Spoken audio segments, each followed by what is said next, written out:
Guys, in today's video I will be showing you how to add your gender on your account on Rednote, or how to change it if you want. So the answer is easy, and quickly click on it, and here, as you see, you are on the home page. Go to the profile in the bottom on the right. As you see here, you will find profile, click on it, and here you will find the gender. Here you will find male. You can choose male or female, and also you can choose to show gender or don't show it, and that's it.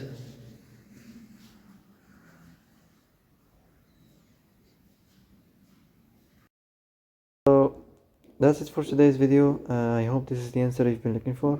If you like this video, don't forget to like and subscribe, and see you in the next video.